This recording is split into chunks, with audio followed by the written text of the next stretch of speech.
미국 공군 극찬 KF-21 독주 못마가 KF-21 국산 엔진 특허 싹 다 교체.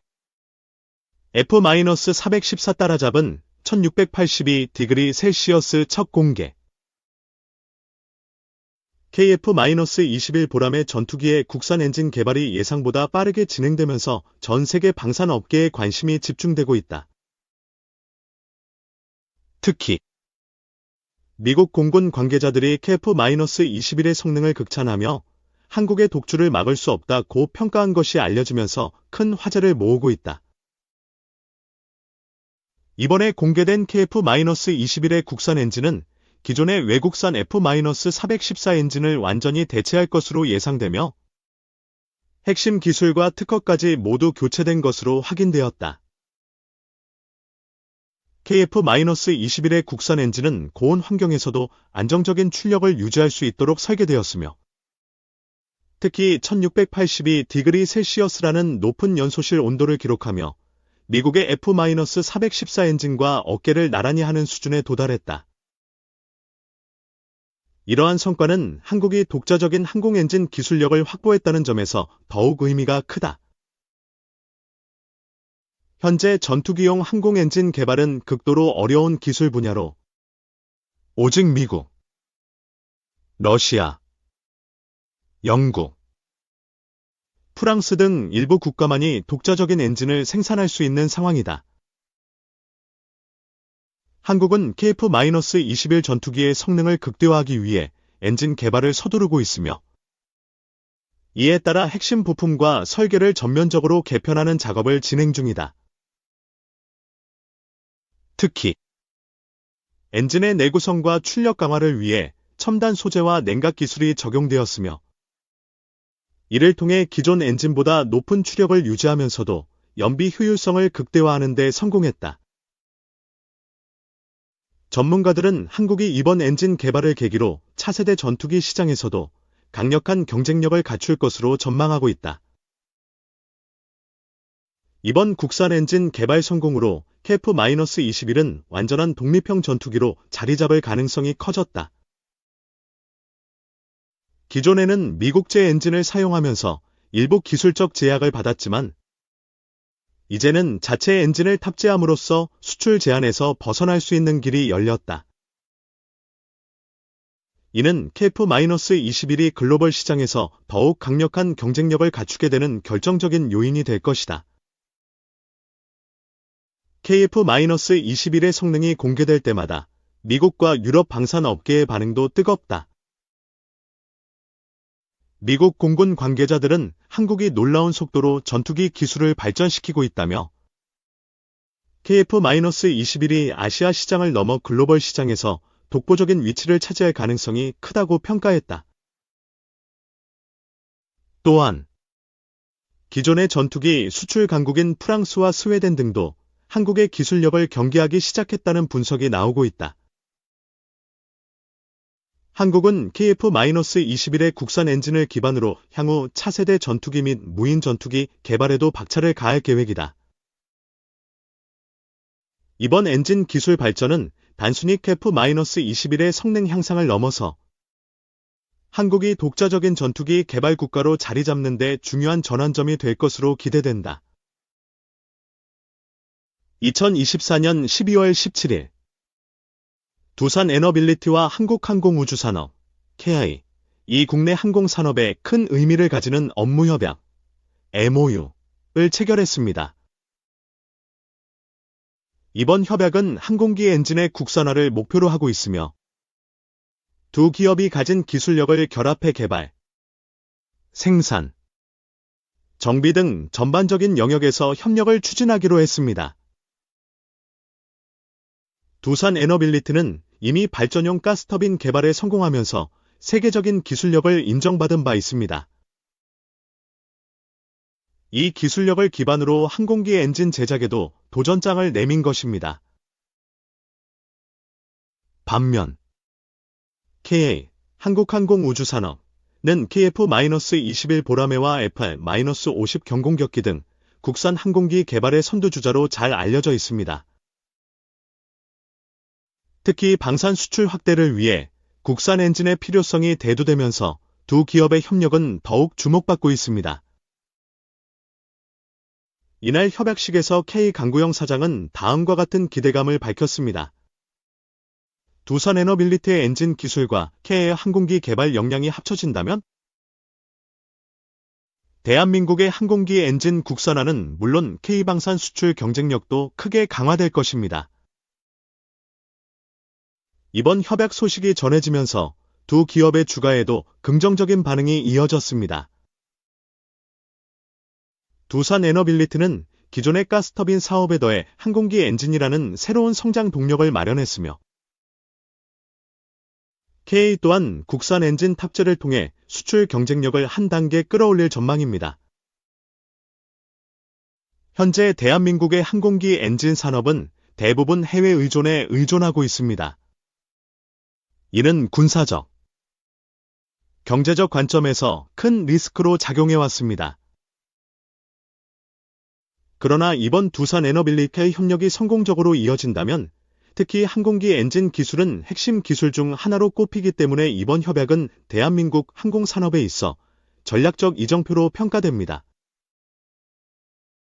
두산 에너빌리티와 KI의 이번 협력은 단순한 기술 개발을 넘어 대한민국 항공산업 전체의 도약을 의미합니다. 향후 두 기업이 국산 엔진 개발에 성공한다면 KI의 KF-21과 같은 차세대 전투기뿐만 아니라 향후 민간 항공기 개발에서도 큰 시너지를 낼 수 있을 것입니다. 또한 이는 대한민국이 항공기 엔진 자립하라는 오랜 수건을 해결하게 되는 계기가 될 것입니다. 두산 에너빌리티와 KI의 업무협약 체결은 대한민국 항공산업의 기술 자립화와 글로벌 경쟁력 강화를 위한 중요한 첫걸음입니다. 앞으로 두 기업이 만들어 나갈 국산 항공기 엔진의 성과가 기대되며 이로 인해 대한민국의 방산 수출과 경제적 효과가 크게 증가할 것으로 전망됩니다. 두산 에너빌리티와 KI 협력을 응원하며 앞으로 이어질 긍정적인 소식들을 기다려봅니다. 2. 트럼프 아이언돔 구축할 것. 군에서 트랜스젠더 이념 퇴출. 아프피 통신에 따르면 27일 현지 시간 트럼프 대통령은 플로리다주 마이애미에서 열린 공화당 하원의원 컨퍼런스에서 미국인을 보호할 수 있는 최첨단 아이언돔 미사일 방공망 건설을 즉각 시작해야 한다며 이 시스템이 바로 이곳 미국에서 만들어질 것이라고 말했다. 그는 지난해 대선 기간 이스라엘의 적어도 요격체계인 아이언돔 시스템을 미국에 구축할 것이라고 공약했다. 요격률이 90% 이상인 아이언돔은 가자 전쟁 이후 팔레스타인 무장정파 하마스와 이란의 미사일이나 무인기로부터 이스라엘을 보호하는 데 큰 공을 세웠다. 다만 단거리 미사일을 격추하는 아이언돔은 미국의 가장 큰 위협인 대륙간탄도 미사일, ICBM, 등을 요격하는 데 부적합하다는 점을 트럼프 대통령이 간과했다는 지적도 나온다. 트럼프 대통령은 또 이날 세계에서 가장 치명적인 전투력을 확보하기 위해 트랜스젠더 이념을 군에서 제거할 것이라고 말했다. 앞서 2016년 버락 오바마 당시 대통령은 트랜스젠더 군 복무 금지령을 해제했고 2017년 7월부터 트랜스젠더 신병 모집이 시작될 예정이었다. 트럼프 행정부는 이를 2018년으로 연기한 뒤 트랜스젠더의 군 복무 허용을 뒤집었다. 트럼프 대통령은 트랜스젠더 군인이 군의 질서와 군인 간의 유대감을 해치고 비용이 많이 들고 군의 준비 태세가 약화한다고 주장해왔다. 이후 조 바이든 전 대통령은 2021년 취임 직후 트럼프 행정부의 결정을 철회했다. 트럼프 대통령은 지난해 대선에서 승리한 이후 트랜스젠더 군 복무를 금지하는 조치를 되돌리겠다고 공언해왔다. 피트 헤그세스 신임 국방장관도 트랜스젠더 군인을 겨냥해 군 기강과 준비 태세를 약화하는 요소라고 비판한 바 있다. 현재 200만 명 이상의 미군 중 트랜스젠더인 군인은 약 1만 5천 명으로 추정된다. 트럼프 대통령은 이들을 의료상 부적합으로 강제 전역시킬 것으로 보이는 가운데 이들을 강제 전역시킨다면 행정적 비용이 커지고 인력을 충원하는 데 어려움을 초래할 수 있다는 지적이 나온다. 3. 추미애, 지난해 12월 휴전선 인근서, 국군 무인기 발견 긴장 유도 정황. 더불어민주당 추미애 의원이 지난해 12월 휴전선 인근에서 우리 군이 운용한 무인기가 발견됐다고 28일 밝혔다. 추 의원은 국방부와 119종합 상황실 등에서 받은 자료에 따르면 지난해 12월 19일 오전 9시 4분 경기도 파주시 한 건물 옥상에서 무인기가 발견됐다는 신고가 접수됐고 이에 경찰이 현장에 출동했다고 주장했다. 군은 당시 경찰이 촬영한 무인기 사진을 공개할 수는 없지만 국군 운용 무인기는 맞다는 입장을 밝혔다고 추 의원 측은 전했다. 12.3 비상계엄령을 전후로 지난해 하반기에도 북한에 무인기를 보내 군사적 긴장을 유도하려 했다는 게 추 의원 측의 주장이다. 추 의원은 계엄 명분을 만들기 위한 북풍 유도 정황이 의심되는데도 군은 기밀이라는 이유로 어떤 정보도 제공하지 않고 있다며 군은 투명한 정보 공개로 진실을 밝혀야 한다고 강조했다. 앞서 2023년 12월과 지난해 10월에도 각각 경기도 파주시와 연천군에서 국군 운용 무인기가 발견됐다는 신고가 접수된 것으로 알려졌다. 4. 트럼프 그린란드 야심에 덴마크 북극 방어에 3조 원 투입. 로이터 통신에 따르면 27일 현지 시간 트롤스룬드 포울센 덴마크 국방장관은 기자회견에서 146억 덴마크 크론에 약 2조 9,500억 원을 지출할 것이라고 밝혔다.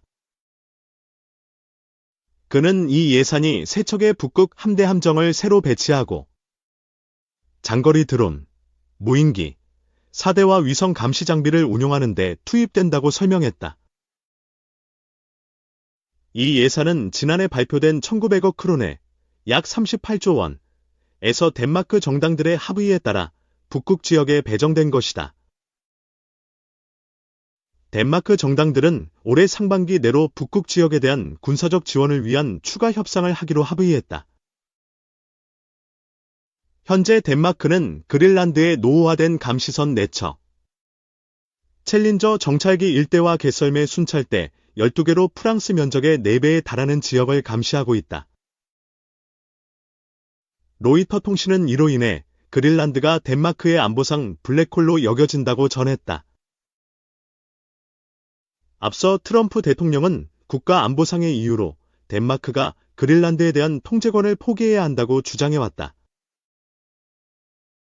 또한 그는 지난 7일 그린란드와 파나마 운하를 차지하기 위해 군사적 옵션을 배제할 것이냐는 질문에 확언할 수 없다며 무력 사용을 시사한 바 있다. 그린란드는 희토류 등 천연자원이 많고 유럽과 북미, 아시아를 최단 경로로 잇는다는 점에서 전략적 요충지로 여겨진다. 5. 역시 독불장군 트럼프. 과거 자신 수사했던 법무부 직원 해고. 도널드 트럼프 미국 행정부 출범 후 법무부가 과거 트럼프 대통령 수사에 참여했던 검사 등을 해고한 것으로 드러나 논란이 예상된다. 지난 27일 현지 시간 미국 MBC와 CNN 등에 따르면 법무부는 이날 잭 스미스 전 특별검사를 비롯해 2차례 트럼프 대통령을 기소하는데 참여한 직원들을 해고했다.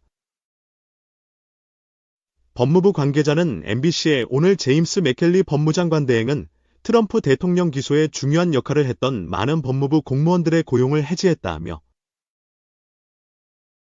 맥켈리 대행은 이들의 행위에 비춰 이들이 트럼프 대통령의 의지를 충실히 이행할 것이라 믿지 않는다고 설명했다.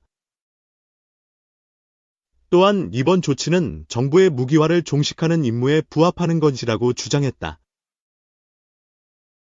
스미스 특검은 2023년 기밀문건 유출 혐의와 의회 폭동 관련 대선 전복 시도 혐의 등으로 트럼프 대통령을 2차례 기소했다. 다만 해당 사건들은 트럼프 대통령이 대선에서 승리하면서 재판 없이 종결됐다.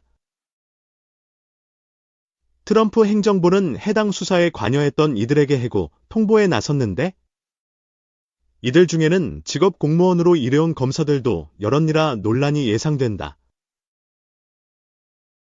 조이스 벤스 전 연방검사는 배당받은 사건들을 이유로 검사를 해고하는 것은 용납될 수 없는 일이라며 이것은 반법치주의이고 반민주주의다고 비판했다.